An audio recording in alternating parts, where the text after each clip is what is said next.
Harry, when did you start drawing? Started around 11 years old. And what kind of stuff did you draw? Well, let me tell you what happened. When I was about 11, I had an older brother who went to George Washington High School. And in there was a Dr. Wheat who loved cartoons, and he was promoting cartoons in the high school. And they put out a publication called The Hatchet and Cherry Tree, and there are a number of young cartoonists, Henry Boltonoff, George Wolfe, Ben Roth, and Kirk Stiles, whom you may have been in. They were all gay type of cartoons. My brother Bernie brought it home, and I decided I wanted to be a cartoonist. And that's when I started. So did you get any formal training? Not at that time, no. I think my mother opted for either $16, something like that, to buy some stuff from the Landon School of Cartooning, if you remember those things. And that was it. That was the training at that time. So where did you start working first time? My first job was in Fleischer Studios. I graduated high school in June, and my friend Henry Spiegel, whom I used to play ball with and all that, came over to me and said, you know, my brother George, who was a graduate of Pratt Institute, tried to get a job down at Fleischer Studios. They told him they needed cartoonists. He said, Harry, you're a cartoonist. Why don't you go down there? I was a little over 16 years old. I sat up all night, drew 2 pages of cartoons, went down there, was hired on the spot for $12 a week. What year was that? June 1933. And how long did you work there? Till sometime in 38, a little over 5 years. Did you gain a lot of working knowledge of the business in those days? Yeah, I knew a lot about the business, but I was amongst the group in there, a bunch of fellows like me, who were in the field because they needed money. And then I was delighted to be in the cartoon field because that's what I wanted to be in. But there were other people there, like there was Frank Engley, who became an assistant to Milton Caniff on Terry and the Pirates. There was Gil Fox, who people know in the field, and Hal Sherman. They were in animation, but they wanted to be in something else. And I was one of that group. And what I was doing, I was in the inking department at that time. And I was a pretty smart kid. I'm 18 years old, you know. Stuff would come into the inking department in the morning, and I would look at it and say, gee, trace this head 12 times. And the movements move besides. And then put the movement in it. So I'd go over to my department and said, look, instead of tracing it 12 times, let's make it a held cell and do the mouths on top, and then we don't have to trace it. Fine. But things would happen time and time again coming in from the plating department, not so good. So after a while, they gave little Harry the job. In the morning he'd come in, they'd give me a stack of stuff, and then in that half hour or an hour, I corrected enough stuff to save them 2 weeks' work in the department. So they then made me assistant head of the department. Why'd you leave in 1938? Very simple. Fleischer moved to Florida, and he gave us a wonderful offer to pay our expenses there and back if we didn't like it, and 1 month's rent-free. But I decided this is my opportunity to try something else. So at that time, there I was in New York, out of work. What'd you do? Well, I tried a number of things, and one of the things, of course, I have to trace back a little bit. After the 11-year-old, when I moved up to Washington Heights, just entering George Washington High School, there was a cartoonist named Ving Fuller. He lived in Washington Heights, and he had a strip running in the Daily Mirror called It Is to Laugh. And it was very strange that his apartment was right on it was a basement apartment, but the windows were right above the ground level, and you could see him working. So my mother, bless her soul, went in there and said, you know, my son Harry is so talented, he wants to be a cartoonist. He said, come on in. So I came in to see Ving Fuller, and I went to work for him. But another young lad was also working there, a fellow named Sheldon Mayer. So Sheldon Mayer and Harry Lampert worked for Ving Fuller until our graduation time. And then I graduated a year before Shelley did. And then after I was in Fleischer's for 1 year, Shelley was graduating. I got him an interview into Fleischer Studios, and Shelley went to work for Fleischer Studios. If everybody knows Shelley is a real cut-up, you know. And Fleischer Studios was not the place for cutting up. It was very factory-like, and you're sitting in groups, etc.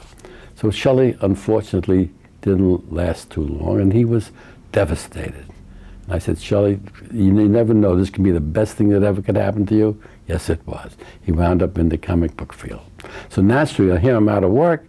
I went down to Lafayette Street, and Sheldon was in there, and he got me some work to do. That's how I started back in that field. And who was he working for in those days? M.C. Gaines, I know it's called National Comics, something of that nature. The names kept changing so much. But at that time, I don't think whether they were affiliated with the Uptown branch or just about to be affiliated, the branch up on Lexington Avenue. And what kind of stuff did you work on? I assisted other artists. I assisted Bill Smith, who was doing red, white, and blue. And so I did the lettering and the boxes.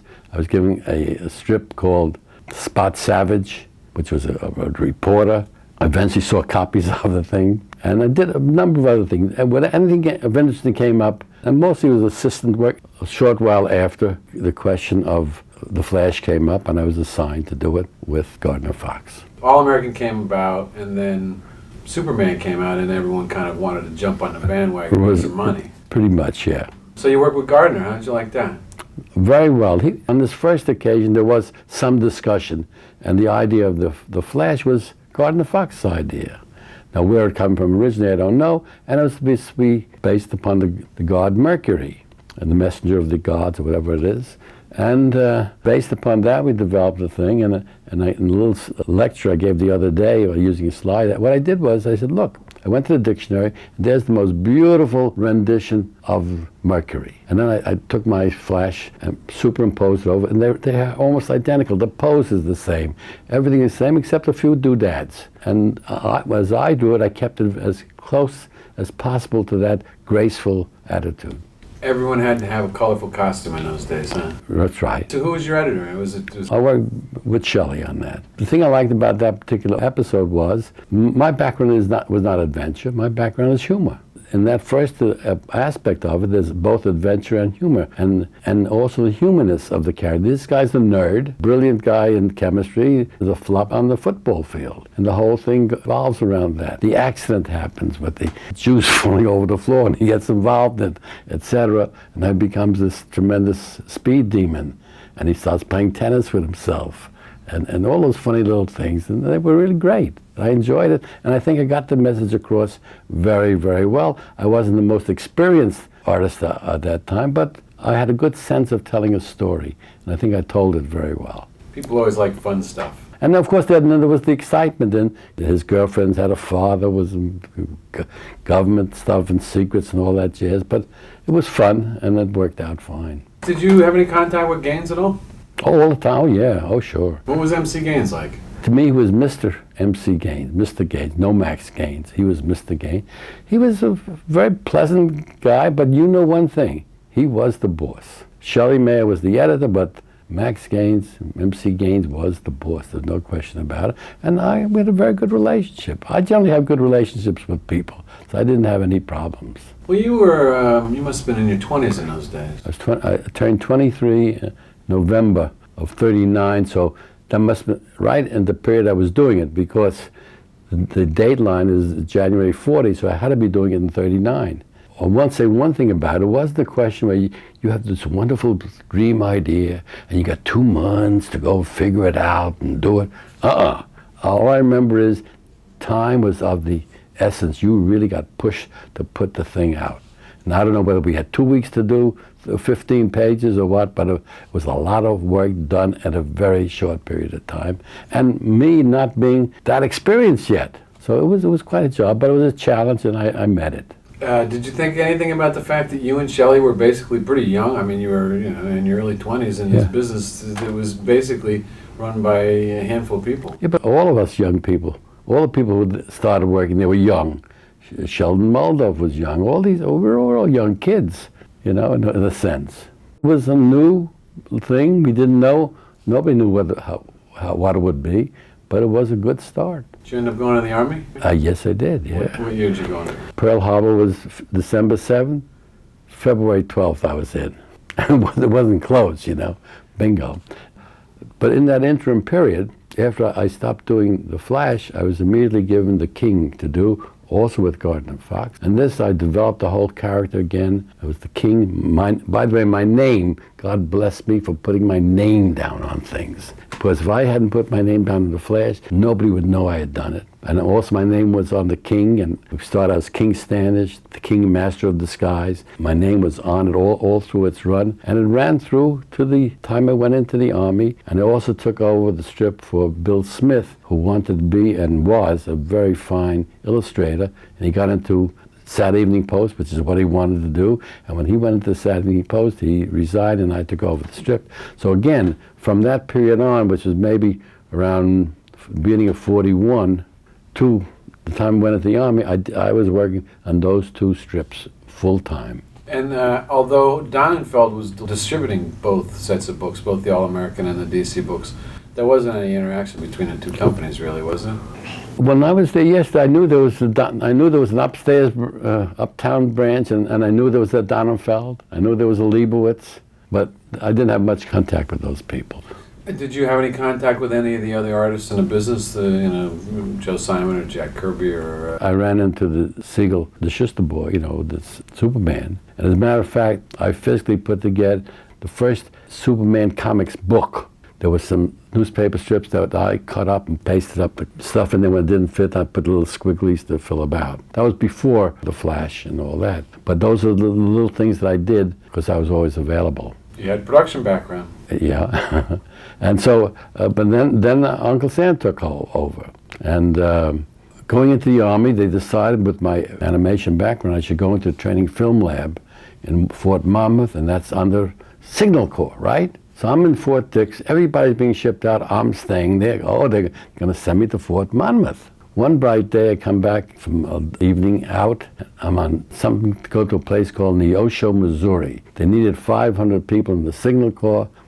Forget animation, I'm out in the Signal Corps, out there. So I'm out there, and again, I'm a cartoonist, so the newspaper, I did a couple of little comic stuff there, but my mechanical aptitude was terrible. But my overall scores were pretty bright, and so they wanted to make me a clerk, but I didn't know how to type. So they made me a supply clerk, so I went to supply school. And there I was doing stuff there. I did a pretty good job. I knew a debit from a credit, and they were going to put me as an instructor. But they found out I could draw. So I started drawing maps for plotting where the planes are, and then I was helping out with my great mechanical background. I started doing electrical diagrams for the radar school. But you know what? You'd put them on window shades. They'd give me the diagrams, and I would draw them with the circles and resistors. I didn't know a resistor from a tube or whatever, but I put them on the thing, doing that. And also, there was a newspaper starting about that time, so I was doing, and they started a little strip called Droopy. And then, bingo, Harry, you're on an alert. The whole camp is really alert, and I found out later on it was for the North African invasion subsequently. And I'm on the alert, and I'm waiting. Everybody gets called, they don't call me. I said, I want to go home on a furlough. I went to Brooklyn, I met my wife Adele. I said, Adele, I don't know what's going to be. This next alert, they're going to get me, so I'll go overseas. So I come back, and it says the Major Mitchell from intelligence wants to see you. So I come over and see the Major Mitchell, and it turns out they're putting out a newspaper for aircraft warning volunteers, the civilians, and they want someone to do the artwork on it. They saw the work I was doing for the newspaper, bingo. So I said, well, I think I'll be there at least 3 months. So I dropped a note to Adele, and she always will say that I never gave her a decent proposal. I said, Adele, if you come down here, we'll get hitched. So she came down, we got married, and 3 months lasted to almost to the end of the war. And Droopy came into existence. Let me ask you a question. Before, when you were still working for Shelley, right? You obviously had a great relationship because you guys were schoolmates in the past. But it was a professional relationship. Professional relationship, right? Did he ever play any practical jokes on you? Not on me, but on everybody else. I think he had a little respect for me. That's good, because did you ever meet Irwin Hasen? Know him very well. Yeah, sure. Well, Irwin told me a story that he took a story in there, and he started looking at it, and he kept throwing the pages up in the air, and they were floating down, and everyone was looking at what the hell's going on with him, and that was Shelley's way of telling Irwin he didn't think the job was good enough to submit that day. That's possible. So, yeah. And then there's a lot of stories of them dueling with the T-squares. Yes, it's true. It's absolutely true. There's no BS about it, because that was the atmosphere. And Gaines went along with it a little bit, Because Gaines was not that stuffed shirt. So you got back after the war. Got back, but during the war, every negative has a little positive. One of the things I always wanted to be was a gag cartoonist. Now you can't make a living out of being a gag cartoonist because you submit stuff and pray. Well, but now I'm making $110 a month. So I'm getting board and rations and all that stuff. So I started sending stuff up to New York from Florida. 6 months, everything come back. And then a furlough comes up, I go up there, I start selling a few items to the secondary magazines, come back to Florida in the mailbox, 2 OKs from American Magazine as part of the Collier Group, $20 a piece. And then I started to sell, even from the Army. For those few years, I got into the major magazines. And one nice thing, all the rejects that I got in that first 6 months, I eventually sold as a civilian. 80% of them, I eventually sold as a civilian. So they were pretty good. So you got out of the war. What'd you do when you come back? First of all, well, I'm a big shot because I've been selling some stuff to the magazines. I went down to D.C., again in Lafayette Street, and they gave me work. First of all, with my humor, so I started to do filler pages. So a blessing in disguise, because all the gags that I didn't sell, I was turned into humor pages for the comics. And now, instead of getting $10 a page, which I finally got, I'm now getting $35 a page. That's a bit of a difference. And a nice steady base of stuff. And then on top of that, they'd have a problem. Like they needed the atom. Harry, you can do this atom? Did an atom. And I also started a strip called Cotton Top Katie. And in one issue of All-Star Comics, there's my atom with all the blood and thunder and all the action. And on the bottom it says, we'll take a little respite and we'll put into Cotton Top Katie. Right immediately after this Cotton Top Katie. If you saw those 2 drawings, you never in your life believe the same guy did it. But you know what? Harry Lampert again put his name on it. But I was not big shot, I was a big shot. Harry Lampert, no, Harry L. was signed for Cotton Top Katie. So I was doing both humor stuff and an occasional blood and guts stuff, but mostly 100% humor from that time on. Oh yeah, Winky Blinky and Noddy, which was Shelley's story. Shelley's characters, which they had put into the Flash prior to me just doing Winky Blinky and Noddy. But if you look at the drawings, the way Hipper did, who was a great illustrator, but he was not a cartoonist. The way I handled them, they were like day and night. Did you always work at home, or did you always worked at home? You never worked except for a few things like pasting up the Superman stuff that was done down there. But the lettering for the artist, I went to the artist's house and do them. And did you socialize with many of the other artists in the business in those days? I knew them, and there was no social where you went out to. No, none of that. When did you kind of start to fade away from the comic book business? In 1947, I got a job with Cartoonist Illustrated School, which became eventually School of Visual Arts. I was teaching gag cartooning in the evenings. I was doing all this the magazine stuff, as well as the comics, and also trying to sell stuff to advertising agencies. I did illustrations for Argosy magazine, all on a humor basis. This story about the advertising business, I got a job for doing 6 cartoons at $35 a piece, based upon some very technical, all they gave me was technical data, and I had to come up with a layout and some clever ways of handling a cartoon. And he said, the only reason I give you $35 a piece is because it's going to be in a trade magazine. So I did it. I got my $35 a piece times 6. Then I found out that he took my drawings, colored them, blew them up, and delivered them as posters all across the East Coast on trade shows as transparency. I said, oh, all I got was $35 a piece. So I said to my accountant, how do you become an ad agency? So in 1947, I became an ad agency with no accounts. The only guy in the world who started an ad agency without working in another company and stealing the stuff. I found out you need $3,500. You had to place advertising in the New York newspapers for 6 months and don't get the commission. But if you prove that you're an advertising agent, you get it retroactively. I did it. First year in advertising, I made $900. But it was the beginning of my advertising career. And eventually, I did a pretty good job at it. And it wound up, after I retired, I made it a public company. We then turned it over to somebody. We had major accounts. I mean, I'm very proud, particularly of what we did for Olympic Airways. We created a commercial called Please No Dance in the Aisles, which won the Cannes Film Festival Award, the Golden Lion for the best commercial in the world.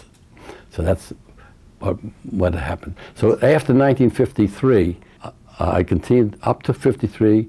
I continued to do both. I did cartoons, gag cartoons, and stuff for the comic books. But 53 was pretty much the cutoff point. From 53 to 76, when I retired, it was advertising. And did any of the clients that you deal with along the line ever recognize your name from the comic books they read as a kid? I really don't know. Maybe if I told them. They knew I was, everybody knew I was a cartoonist. I'll give you two very quick situations. Two stories. One, I opened up the newspaper one day, see a Con Edison ad. Con Edison is the public utilities company, and they had a slogan, "Dig we must for a better New York." Anyhow, they were trying to get across the idea that every prices are going up, but not the electricity prices. So I looked, I see my cartoon from the Wall Street Journal. It was a very cute idea. This broker type guy is at home, and his wife has brought home a big supermarket bag with a supermarket tape. And he's looking at it as if you look at a ticket tape. In those days, there were ticket tapes. And he says to her, "At these prices, you should have been selling, not buying."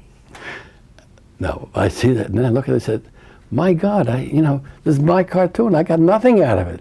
So I sent some nice little letter. "If dig you must, please you can dig down and see if you can come up with some money." I got $125 for that. So that's one story. Another thing for Ben Sonnenberg. There was a very well-known public relations company called Ben Sonnenberg. He was like an icon in the field. And I did a lot of work for them.